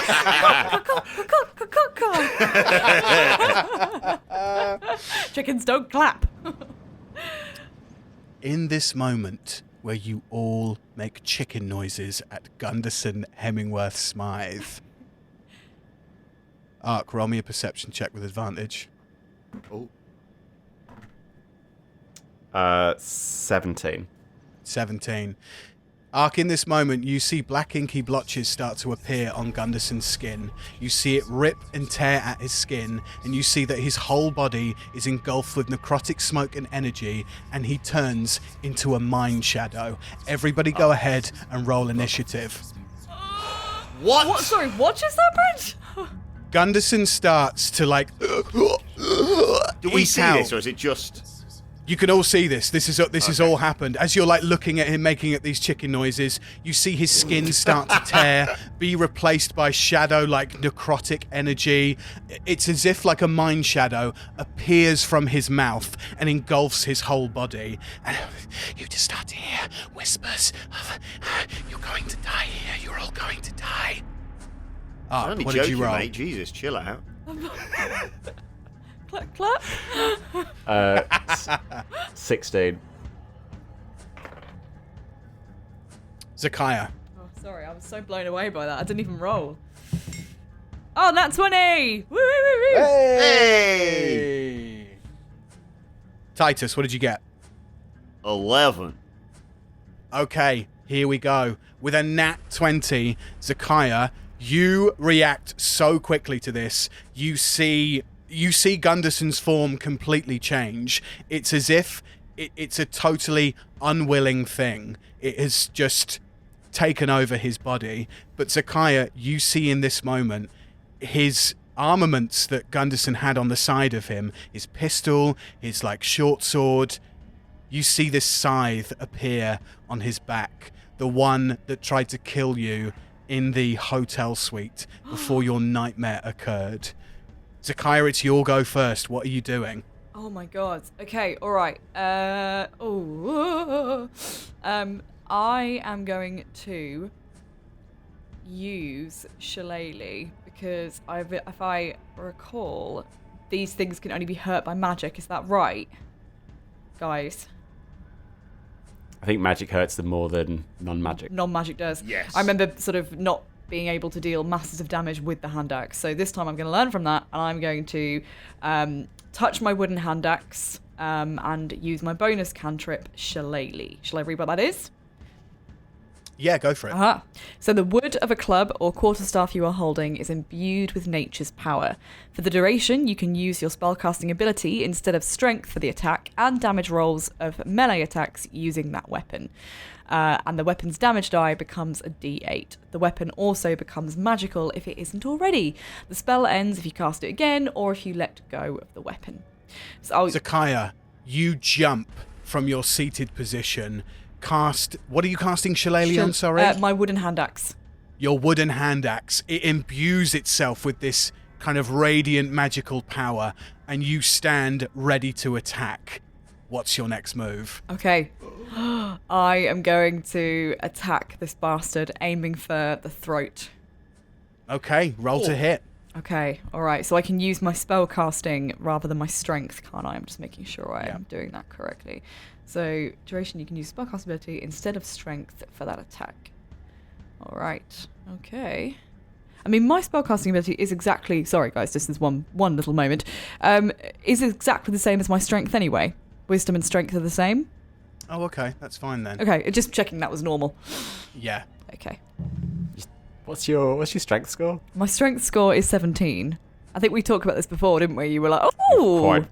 You're quite a beefy druid. Quite a beefy druid. Yeah, I think you were like, oh, you're a strong little lady. Yeah. I remember this now. Yeah, I'm 17 strength and 17 wisdom. So, I mean, weirdly, did I even need to bother doing this? But I guess if the weapon is magical, that might have more of an effect against it anyway. You've made your weapon magical, which is always worth doing. Okay, cool. All right. Let me go again then. Okay. Oh, God. Does a 14 hit? A 14 hits. Yes! Amazing. Fantastic. Okay, so that's 1d8 plus 3. And the weapon is magical. Oh, got an 8. So 1d8 plus 3 is 11. 11 damage. 11 damage. Zakaya, you stand... you first to react in this helicopter with a swirling storm around it. You imbue this axe and slash down into Gunderson Hemingworth Smythe the Third? Question mark? Mind Shadow? We're gonna do it anyway, Mind Shadow or not. You're gonna do it anyway, Mind Shadow or not? Of course. You do 11 points of damage, but it looks like it does way more damage than you thought it would. Oh. Get in! Let's go! Aark. Well, I imagine that's the end of your go, Zakaya. Yeah, that is the end of my go. Aark, you're up. What are you doing? I am... So is Shadow Gunderson, is he still flying the helicopter? The helicopter is still flying right now. Okay. Or his hand stood on the The joystick, yeah, the I was saying controls. steering wheel then. I thought it was wrong. For now, yes, yeah. Okay. I'm going to say to Gunderson, I'm going to say fight it and put my hands both on the side of his kind of like temples and cast protection from evil. Ooh. Okay. Read protection of evil, please. Until the spell ends, one willing creature you touch is protected against certain types of creatures, aberrations, celestials, elementals, fae, fiends, and the undead. The protection grants several benefits. Creatures of those have disadvantage on attack rolls against the target. The target can't be charmed, frightened, or possessed by them. If the target is already charmed, frightened, or possessed by such a creature, the target has advantage on any new saving throw against the relevant effect. Ooh. Okay. You cast this spell. So I'm concentrating on this now, which means that I've lost where the gate is. I can't sense where that is anymore. Okay. All right. Okay. You've located objects. That was concentration. You've cast another spell. You now no longer know where the gate is specifically, but you have cast protection from good and evil on Gunderson Hemingworth Smythe / Mind Shadow. That's the end of my turn. Aark, that is the end of your go. It's now Mind Shadow Gunderson's turn. And Mind Shadow Gunderson turns to you all and says, I told you you would die before you reached the mountain. I told you, and I'm going to make it a reality. You will all die. And Mind Shadow Gunderson pushes the controls on the helicopter all the way forward and to the right. You feel this helicopter jaunt, tip and turn as it heads directly into this snowstorm, whistling around the top of this peak. Everybody go ahead and make me dexterity saving throws. Aark. 16. 16. Zakaya. 19. Titus. 10. 10. Oh dear. As this helicopter is spinning, you are all lifted off of the floor of it. Titus, you are in the front seat. You have called shotgun, which means that you are on the door side. Like, the front of this helicopter does have a door side. So you lift off the floor, and as it's spinning, your body is forced into the side of this door. With your big weight and muscle and sinew that goes on in your body, you hear the glass behind you on the helicopter door crack, and you feel the hinges on the helicopter door buckle. And the door bursts open, and your body starts to fling and fly out of the door. Oh, shit. Grab onto something. You want to use your reaction? Yes, please, to grab onto something, anything, to keep me in this goddamn helicopter. Okay. Roll me a strength saving throw. Oh, okay.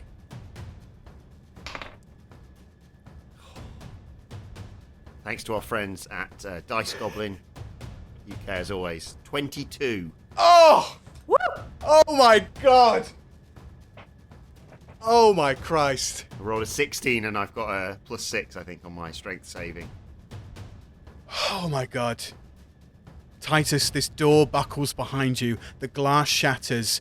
The hinges burst. The door flies out and is gone in an instant. As you fall back, this is like Matrix-style slow motion. You use your strong hands and you grab on to the side of this helicopter. You are now essentially Supermaning out of this helicopter, grabbing onto like the Tom front. Cruise when that plane took off in Mission Impossible. Tom Cruise holding onto the side of this helicopter, which is just spinning and spinning and spinning. That's the end of the Mind Shadows go. Titus, it's now your go. Is Gunderson going to make a save for possession? Yes, he absolutely can. What do you not want him to be? It's whatever the DC is for the Mind Shadow. Okay, let's have a look. So it'll probably be... There we go. Got it. I got it. He fails. He's still possessed Get in. by the... No, we want him to succeed. Oh no, that's sorry. we want him not to be possessed. You really want to kill Gunderson, don't you? You really want to fucking kill that dude. I'm done with him. I'm so done with that posh twat. He fails. Woohoo! Yay! You get to kill him. So perfect, Amy. So perfect. Gunderson fails on his wisdom saving throw. The Mind Shadow, you just hear more whispers from this. You can't break free of me. No one can break free of me. You'll all die. You are all going to die here on this mountainside. Titus, that's your go. I'd like to try and pull myself back in rather than be hanging out the side of this helicopter as it spins towards our impending doom, please. Okay. That's a good action. Titus, this is the start of your go. So is there anything that you would like to do before you pull yourself in? Oh, rage, please. Ding ding! Yes. One hand off the helicopter, just pull down each strap. That's it. Jesus, what are you doing, Titus? Hold on with both hands. Yeah, you let go of one hand, pull the strap down, swap hands, pull the other strap down, because it can't happen unless you pull the straps down. You go into a rage, and you want to pull yourself back into this helicopter. Yes. Roll me an athletics check. Okay. Do you get advantage because you are raging? Strength checks and saving throws. Strength check and saving throws. Okay. So yeah, you have advantage on this. Oh, well, one of those was a nat 1, but never mind. An unnatural 20. Oh yes, Titus. Even though your whole body has buckled the side of this helicopter, you ungrip, like clasp your hand over the seat that you were sitting on and pull yourself in and start to climb precariously towards this mine shadow, but into the helicopter to save yourself. You've still got a free action if you want to do anything, but you are hanging on for dear life. So am I in the helicopter now? You are, but the helicopter is still spinning. I'd like to try and grab the controls and at least pull them back to a central base. Because he's just put it forward and right, hasn't he? He has just put it forward and right. You've used a bonus action to rage. You've used an action to pull yourself into this helicopter. So you can't do it on this turn. Okay. But you hang on for dear life. Do you say anything to the party? Hold on to your butts. Yes. I take it I can't buckle myself in now. I can let you do that. I can absolutely let you do that. So you pull yourself up onto this seat. Free action. I'll let you put your seatbelt on, so you are fully fixed in to your seat. The helicopter is still spinning. Snow is just entering the sides of the helicopter. Ice and hail are caking your face and shredding at your skin. I'll also turn to the rest of the group as I put the seatbelt or whatever it's called in a helicopter on. I'd say, clunk, click, mind shadows are a dick. Wow! Zakaya, that's your go. Back to the top of the running order. Okay, cool. I'm going to get the controls and try and straighten us in the way that Adam wasn't quite able to on his turn, just to kind of, we're leaning, like you say, slightly to the right, aren't we? So can I just get the controls and center us? Okay. Zakaya, you are going to need to make me an opposed athletics check against this mind shadow. Okay. 19. The mind shadow got a 7. Yes! So, Zakaya, you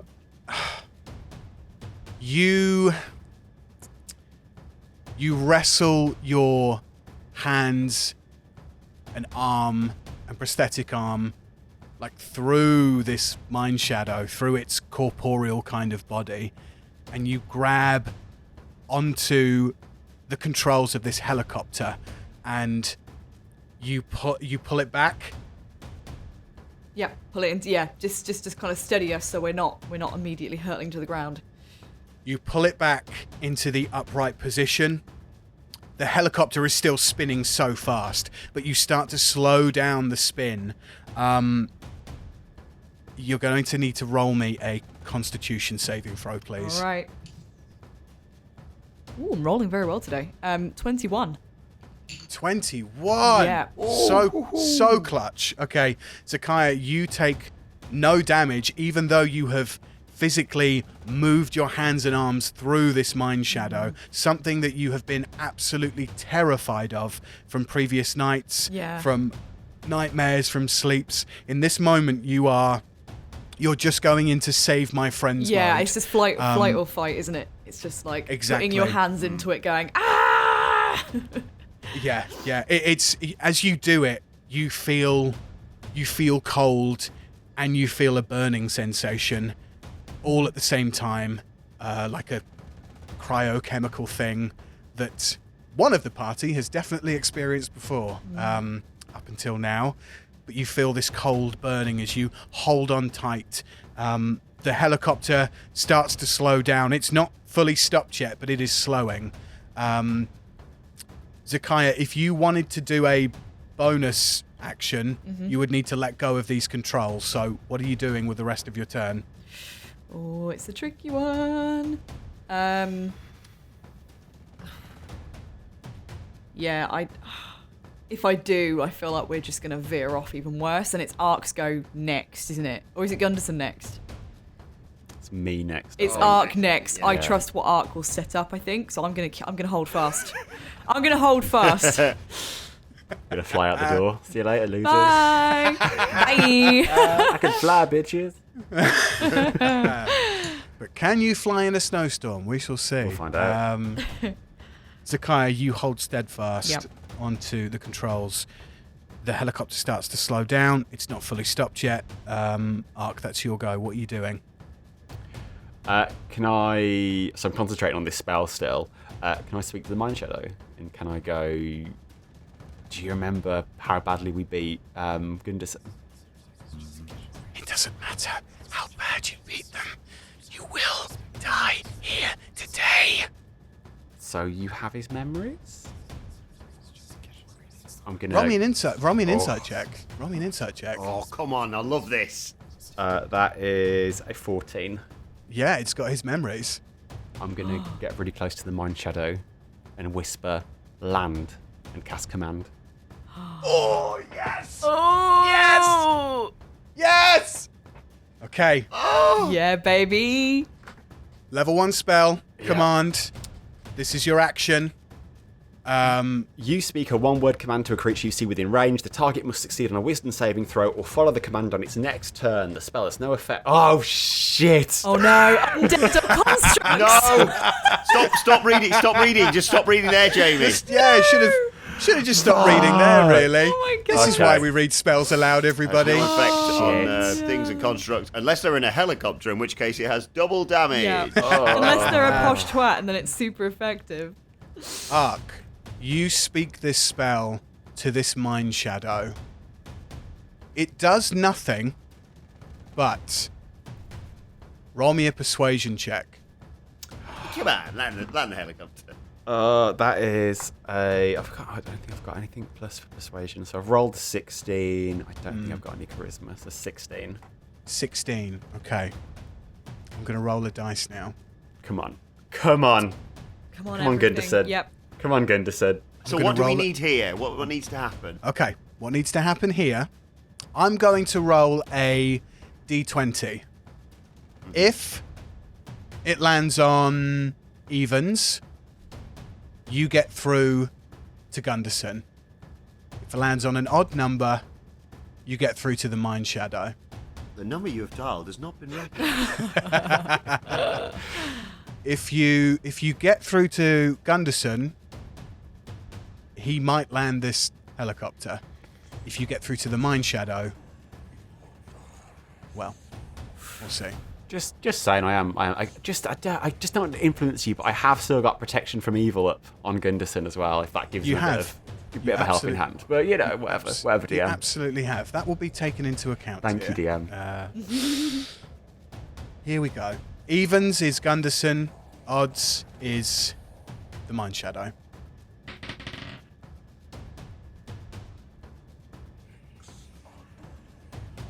Oh, I don't like that he's laughing. I don't like that he's laughing.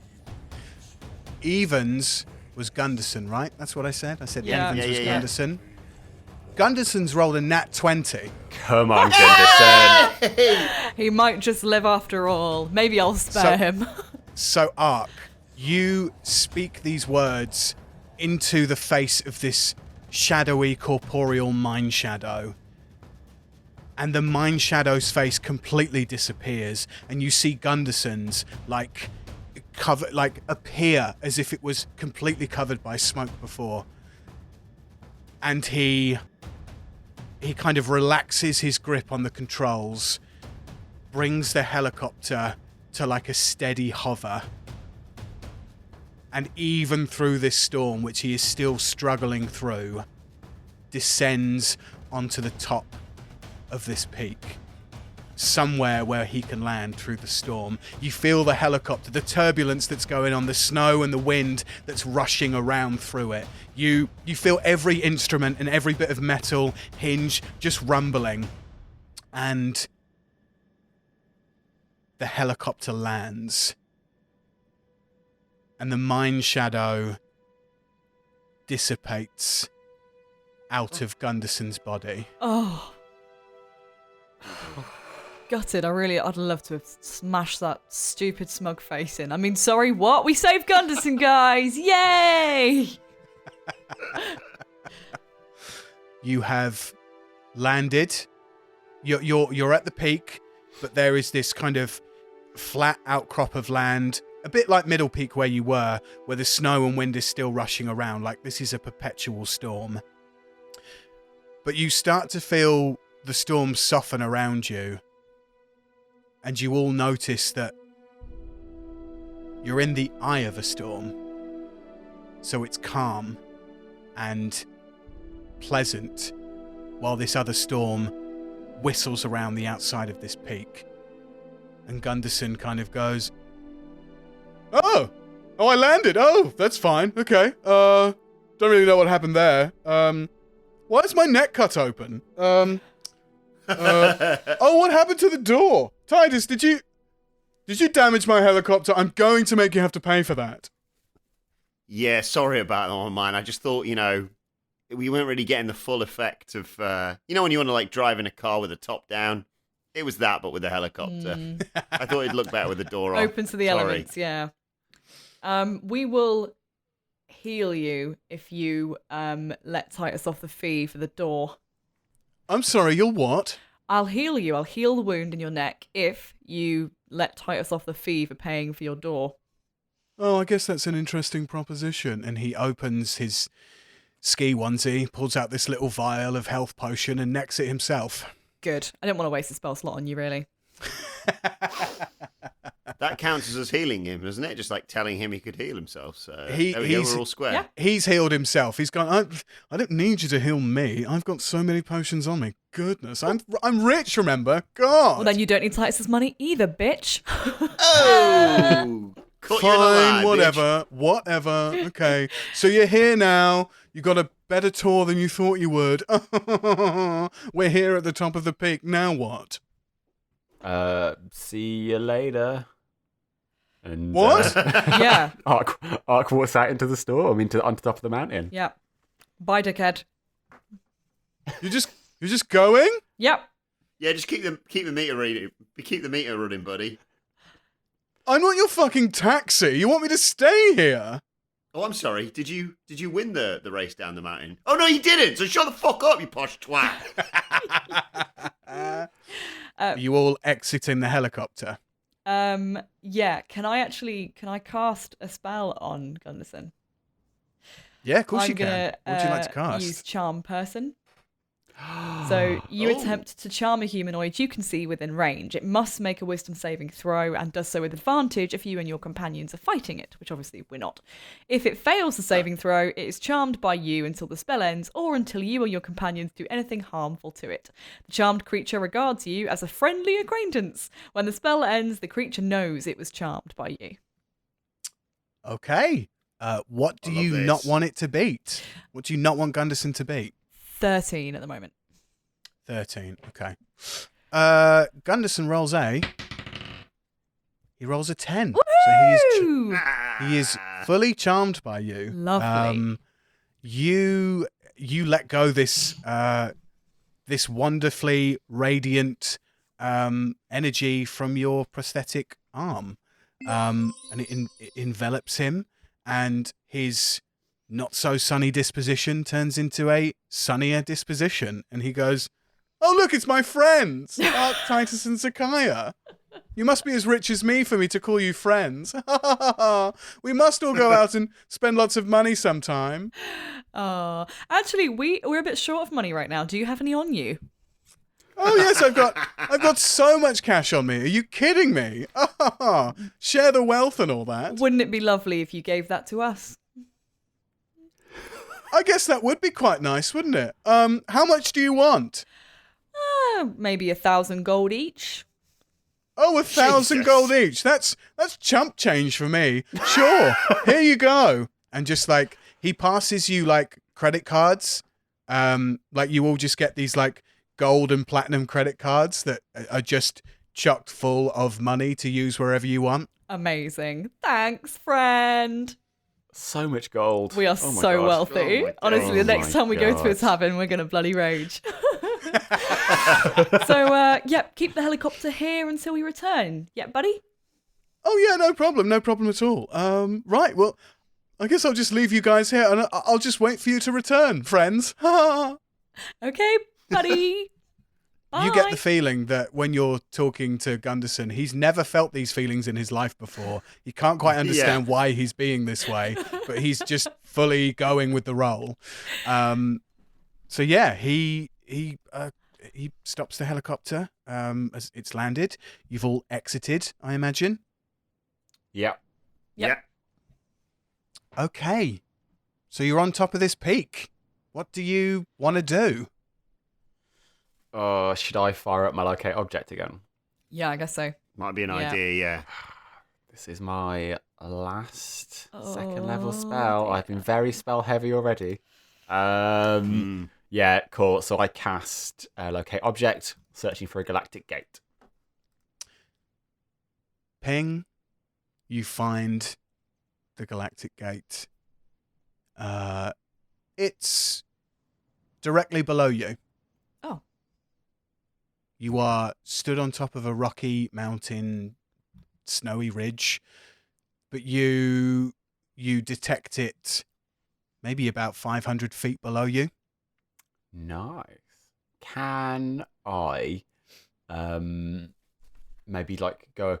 Well, I don't want to hit the storm, but in the eye of the storm, just fly up around kind of the circumference of the mountain to try and spot a cave or anything like that we could potentially go into.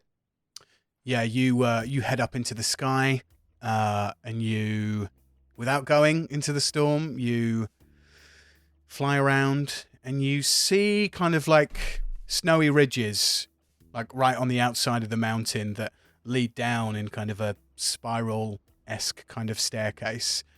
And you see the opening of a cave on the side of the mountain that was previously obscured by the perpetual storm. I'm gonna go caw and then point at the cave so everyone sees the cave there. You all head towards the cave. Mm-hmm. Yep. Yeah. Yeah. Okay. You traverse down these ledges. They're quite, they're not like, you know, like only a foot in length or something. You're not like kind of going, whoa, as you shimmy along these, the side of this mountain, but you are traversing difficult terrain. So it takes you a little bit longer for you all to kind of get down off these ledges and shimmy round the side of this mountain. But you do eventually come to the mouth of this cave, which has no torchlight, has no immediate signs of, you know, someone else being here or living in a place like this. But you do look into the cave and the darkness, and you hear the faint drops of a liquid hitting the rocky floor, like a dripping tap that's been left and not fully turned off. And accompanying these drips, you hear humming. And the humming sounds like...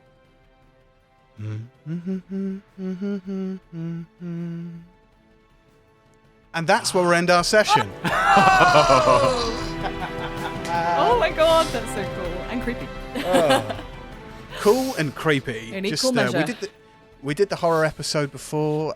We still need to keep that horror stuff up because I can't believe how actually terrified of things Amy in real life is with all these mind shadow stuff. I genuinely got so immersed in the last episode. It felt like The Shining. That whole bit with the bath and the fact that it was the psychological part of it was brilliantly done. Yeah, loved it. Yeah. Great. Okay. Well, thank you so much to my players, Jamie, Amy, and Adam, coming through and playing another episode of Dice with Death. We are on social media at Dice Death Pod. Go and follow us on Twitter, Instagram, all that good stuff.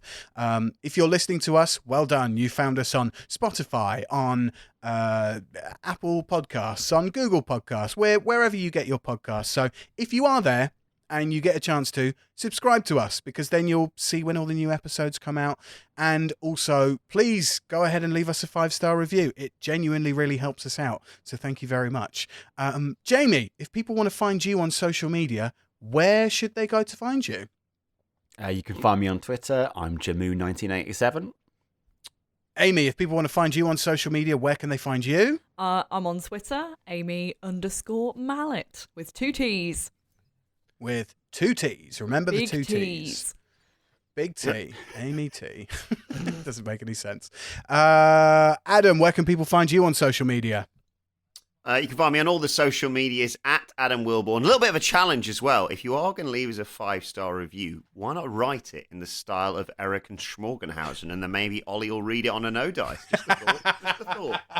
Yes, I probably would if people want me on the next no dice to read specific sentences out as characters. I'll absolutely do that, and I expect sentences from all of you as well. I need to retweet as well the Drag Race clip. I think I should probably put that on Twitter because I was watching Drag Race the other day, and one of the queens did like basically the exact voice of Zakaya's mum, and I was like, oh my god! So yeah, hello, my little butter sprout. You know, all that kind of stuff. My little zucchini, I love you lots.